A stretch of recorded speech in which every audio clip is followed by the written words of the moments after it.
یہ عرض کرنا چاہتا ہوں کہ آپ نے فیصلہ کرنا ہے کہ مرزئی قادیانی چاہے لاہوری ہوں چاہے قادیان والے ہوں،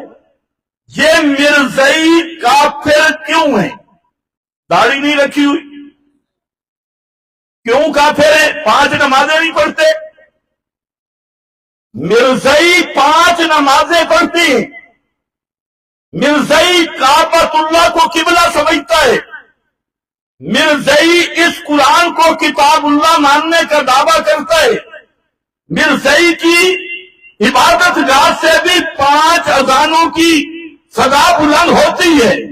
مرزئی سارے انبیاء سلسلہ نبوت کو بھی مانتا ہے، مرزئی قیامت کو بھی مانتا ہے، مرزئی روزہ بھی رکھتا ہے، مرزئی اگر موقع ملے تو حج کو بھی فرض سمجھتا ہے، زکوٰۃ کو بھی فرض سمجھتا ہے۔ میرا بھائی ذرا آ میرے ساتھ، مرزئی کلمہ پڑھ کے کافر، نمازیں پڑھ کے کافر، حج کر کے کافر، زکاتیں دے کے کافر، داڑیاں رکھ کے کافر، قرآن پڑھ کے کافر، اذانیں دے کے کافر، یہ سارے کام کرتا بھی ہے اور ساری امت کہتی ہے کہ وہ کافر بھی ہے۔ کیوں کافر ہے؟ تم نے تو مسئلہ اور سنا ہوا ہے، کلمہ گو کو کافر، نمازی کو کافر، درود پڑھنے والے کو مشرک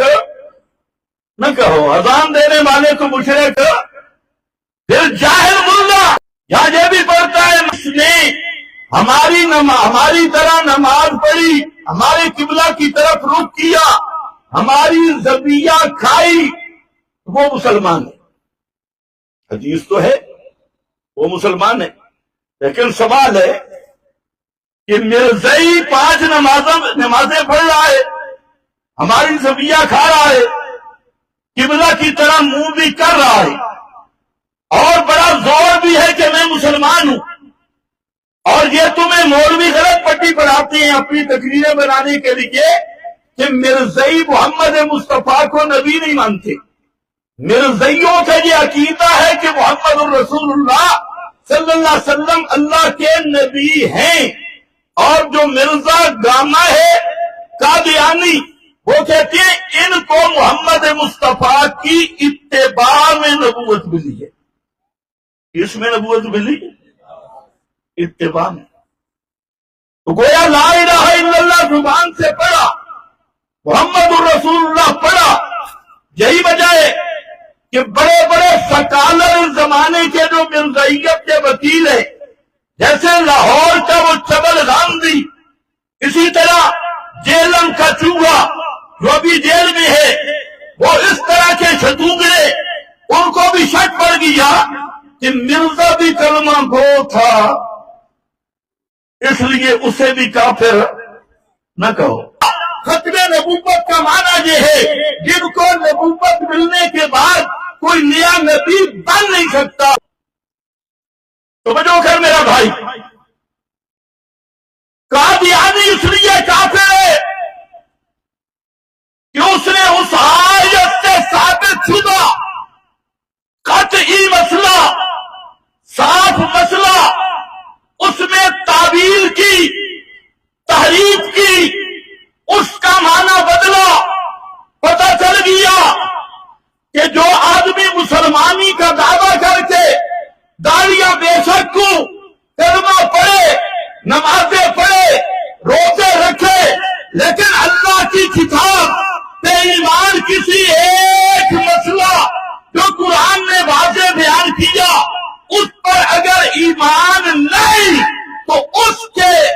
کفر اور ابو جہل کے کفر میں کوئی فرق نہیں ہے۔ نسکتی جتنے علماء نے فتوے لگائے، وجہ نہیں بیان کی، حالانکہ اور وجوہات ہیں، لیکن سب سے بڑی وجہ یہ کہ نسکتی سے ثابت شدہ مسئلہ اس میں اس نے تعبیر کی۔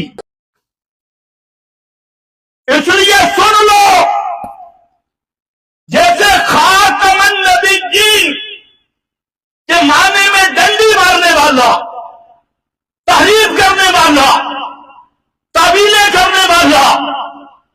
اس کو اس کی نماز کفر سے نہیں بچاتی، اذان کفر سے نہیں بچاتی، کعبہ کے اندر ساری زندگی گزارے، میرے نبی کی ختم نبوت پہ ایمان نہیں، اگر شک ہے وہ آدمی مرتد ہے، وہ آدمی زندیق ہے، وہ کافر بالاجماع ہے، ساری امت کے علماء متفق ہیں۔ اور اس کی وجہ کیا بیان کی کہ جو وجہ یہ ہے کہ قرآن مقدس کا ثابت شدہ قطعی مسئلہ کا اس نے انکار کیا۔